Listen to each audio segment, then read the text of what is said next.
Good afternoon, Chair Edmund and councillors. My name is Cheryl Gordike, and I'm a former Township of Wilmot councillor. When I first ran in 2014, I lost by 11 votes. 4 years later, I was acclaimed. That made me the first woman elected to Wilmot Council in 44 years. In that historic 2018 election, the Township achieved gender parity on council with Angie Hallman and Jen Fenning also elected. The election of 3 women in Wilmot was seen as a positive and progressive move. For me, it was an exciting time, a time of hope, and a time to celebrate. Other female municipal politicians from across the region agreed, and a group of us, including some of the women who are sitting around this horseshoe today, decided we should get together to congratulate each other. When some male politicians in the region found out about this, they complained that women partying together would be seen as advancing council business. By comparison, no one makes this claim when male politicians meet up for drinks or play golf. In the summer of 2020, 2 incidents became the focus of attention in Wilmot. First, when the mayor showed his approval for a Facebook video that contained racist information about Black men, and second, the pouring of red paint on Sir John A. Macdonald's statue in front of the township's admin building. After I commented about both of these incidents, I started receiving hate-filled messages at my council email address, including threats of physical violence. An anonymous letter was mailed to my home, which targeted both my husband Nigel and me. Nigel had previously delegated to Wilmot Council about the video and the Prime Minister's path, and the writer used this as an excuse to make disgusting, bigoted comments about his ethnicity. The tone of council meetings, especially when we were talking about the Prime Minister's statues, was often heated. We did our best to try and make those discussions a place where everyone would feel safe, where delegations' opinions mattered. We included the voices of Indigenous, Black, and the people of color who for a long time had not felt welcome. The inclusion of those voices had consequences. I know of several Wilmot residents who did not take part in the recent statue consultation because they had been targeted during the previous one. Recent media coverage has only included the opinions of residents who are white. Other diverse voices have been scared into silence. My attempt to speak on behalf of marginalized people in Wilmot and the region was seen by some residents as negative. Every time I opened my council box, there were harassing comments that went far beyond a simple difference of opinion. During a council meeting in 2021, one delegation angrily shouted at me for several minutes because I talked about the recent racist incidents in Wilmot, including some that had literally been on my own doorstep. When Councillor Angie Hallman told the delegate that his behavior was unacceptable, he replied, "If she doesn't get quoted in the newspaper, I'll leave her alone." I'd like to note that the 3 men on Wilmot Council remained silent and inactive during this incident, which did not surprise me. Not once while we served together did they offer any private or public support when their 3 female colleagues were subjected to repeated misogynist attacks. I wasn't the only target during this period. One of my female council colleagues was sexually harassed several times by local residents, and the husband of one of the other women councillors received an anonymous phone call from a man telling her he needed to keep control of his wife. Angie, Jen, and I were lucky that we had each other to lean on.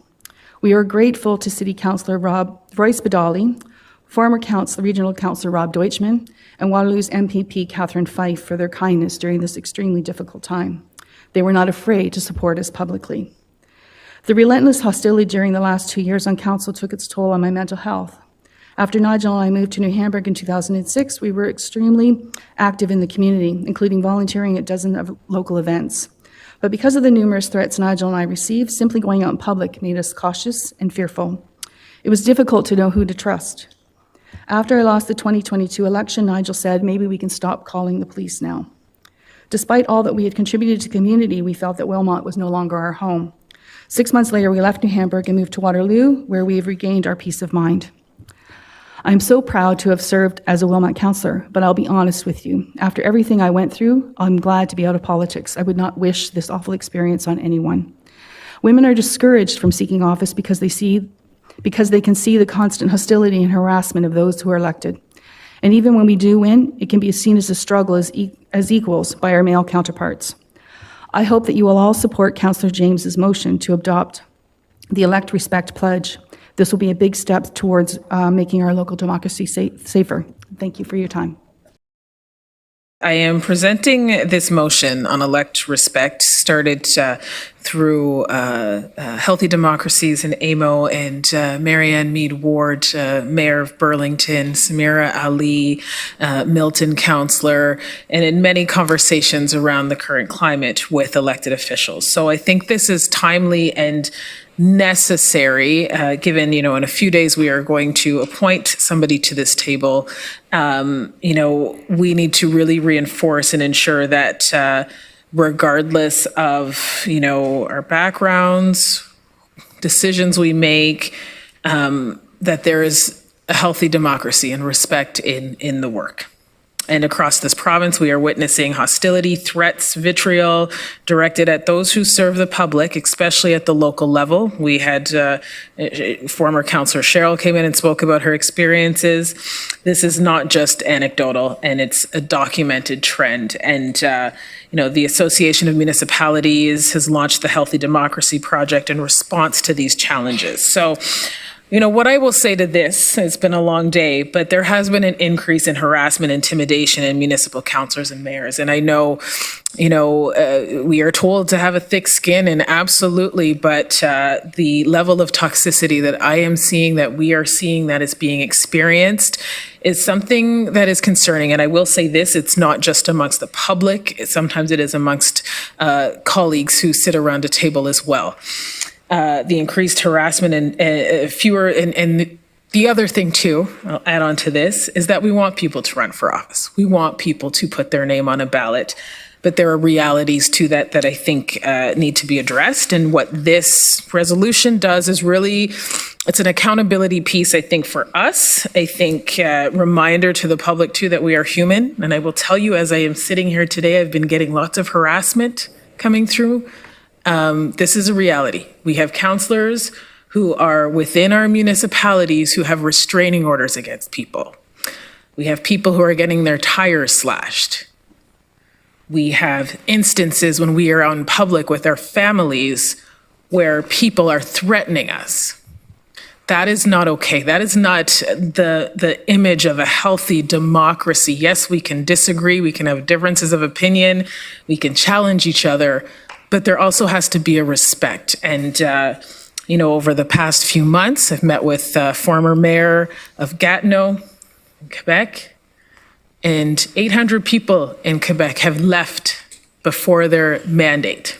800 elected officials over the past number of years.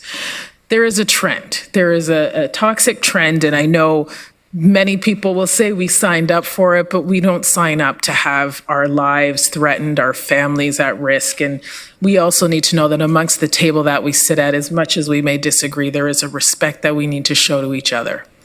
So what I am asking council to do is reaffirm that model of respect and integrity, that rejecting abuse and hate, encouraging a political culture where all people feel welcomed and safe to serve. And I will say that, stats will say Black, Indigenous, racialized women, but this also impacts men as well. I have heard many and had lots of stories and been in discussion.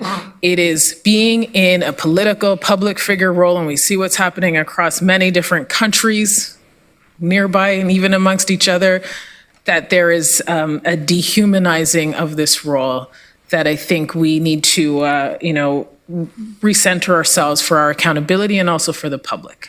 And like I said, as I sit here today, I'm getting harassing messages. So there is something that has happened. There is a climate that's changed, and I'm, asking council to commit to, respect amongst each other. And then for the public to really recognize that we are people with families. We are mothers, daughters, sisters, brothers. We are the level of toxicity and the way that people speak to us. We should always have respect at the bottom of that. So just in addition to the end of the motion, the resolution, I want to make sure this is also forwarded to area municipalities as well. I did not, it's an oversight on that. So if there's consensus with that to include. We'll go to eScribe to vote on this motion. That is carried